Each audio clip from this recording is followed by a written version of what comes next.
My subject will be this interesting last chapter in Il Principe di Machiavelli, the Prince of Machiavelli, chapter 26, Exhortation to Liberate Italy from the Barbarian Yoke.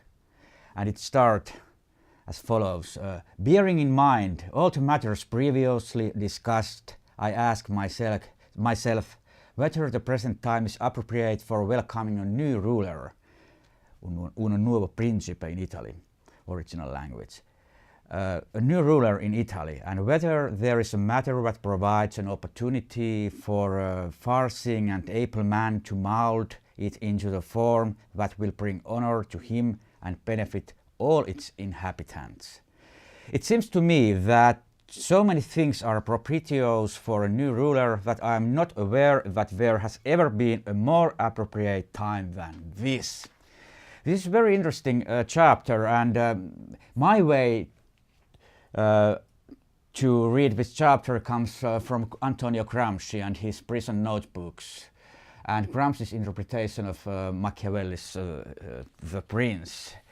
And for Gramsci, this chapter 26 seems to be some kind of conclusion of the whole work, of all the previous chapters of The Prince. And the reason is that for Gramsci, the main purpose of Machiavelli in this very political work of The Prince is to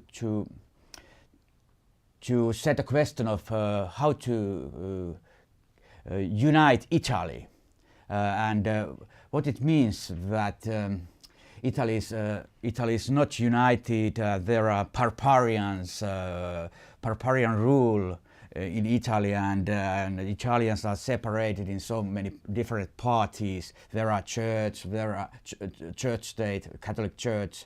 There are those foreign troops.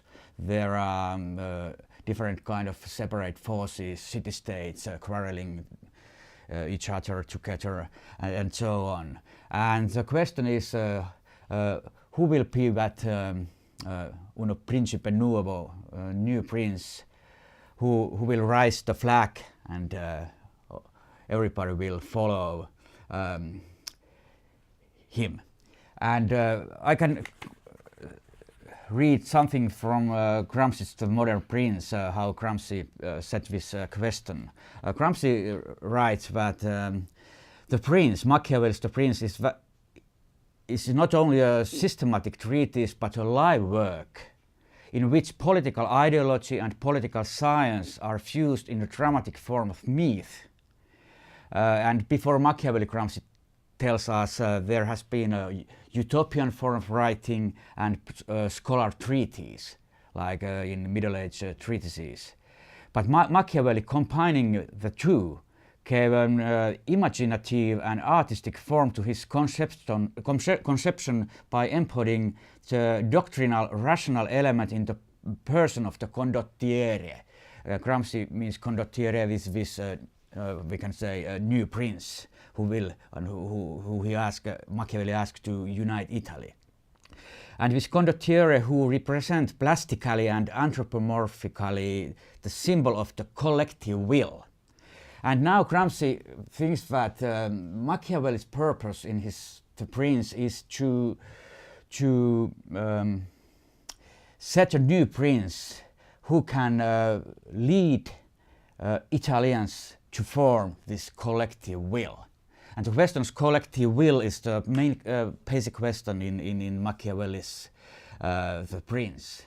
And in these former chapters from 1 to 25, Machiavelli sets different kinds of questions about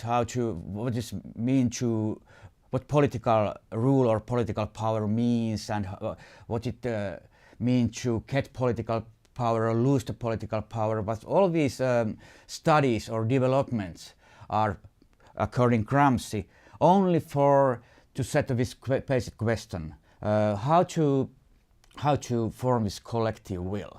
And Gramsci didn't only think about Machiavelli's situation, but also his own situation in 1930s in Mussolinian Italy, in prison cell, in a very repressive situation, how to form the modern prince, as Gramsci calls the Communist Party, or party who will form a new state, maybe after the Mussolini rule. But anyhow, in Gramsci we have, like in Machiavelli, according to Gramsci, some kind of utopia of united popular Italian national state. And this is a utopian element in the prince, according to Gramsci. And also this new modern prince in Gramsci or Communist Party is his utopia. But the question is how to travel from this current condition to this utopic moment. This is the problem. And according to Gramsci, Machiavelli hasn't any particular answer to this real problem, but he only set this problem. This is also the one of the main points in the later interpretation of Louis Althusser, when he comments in his Machiavelli and Us, his very brilliant treatise on Machiavelli's The Prince. He comments also Gramsci's understanding of Machiavelli's utopia, which is also Althusser's comment that Machiavelli only sets the problem, but he also gives a political manifest. So if you, the new prince, maybe the new prince would be Lorenzo de' Medici or Medici family. This is a current prince in Italy, in Florence, in the time of Machiavelli. He dedicated his book to Lorenzo de' Medici, but it's not the most important thing. The most important thing is this anonymous new prince as a utopia or a realizator of this utopic moment. And so, in the same time, according to Gramsci, the Prince of the Machiavelli is a political manifest, or as Althusser says, a revolutionary political manifest, and utopia about united Italy. And this is very interesting that we have in the same book a political manifest, and political manifest tries to affect here and now in this effective reality. And on the other hand, this manifest includes this utopian element, united Italy. And there is a difference between reality and this utopia.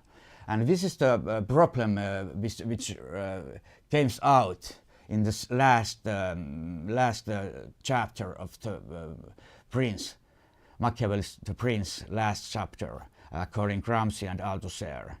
And the problem is that, and now I will go to Althusser's some points on this last chapter. The problem is that there is a new prince and there is a people. And as also Gramsci said, new prince task is to lead Italians to form a national state. Or not maybe national state in modern sense, but united Italy.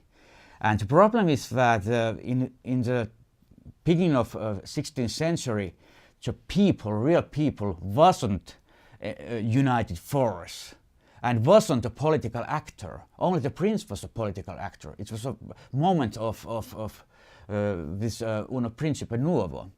And now this is the prince who has a task to lead il popolo to form a nation. But on the other hand, the popolo, the people, isn't yet a political actor. And that's why Althusser also thinks that this is some kind of utopia, because there is no such a thing as the people as a political actor. It's a people as a political actor. It's a later reality in real history. And For me, these two interpretation of Gramsci and interpretation of Machiavelli, have been very inspiring, because they have shown me the real political or intellectual power of Machiavelli's thinking. He is not only a scholar, he is not a utopian thinker in a very limited sense, but he is a political writer. And he is a political writer in some sense as a utopian writer, but on other sense as a very acute, very strong writer in his own situation, dedicating his book to the prince, maybe the real prince or to unknown prince, but anyhow to somebody who can realize his utopy. And this overcome this duality between utopian writing and so-called realistic writing or political realism, it's one of the main achievements I think we can find in the Prince of Niccolo Machiavelli, and especially in these two interpretations, interpretation of Louis Althusser and Antonio Gramsci's interpretation. And that's why I can tell everybody that please read and make your own interpretation of this amazing book written 500 years ago, The Prince.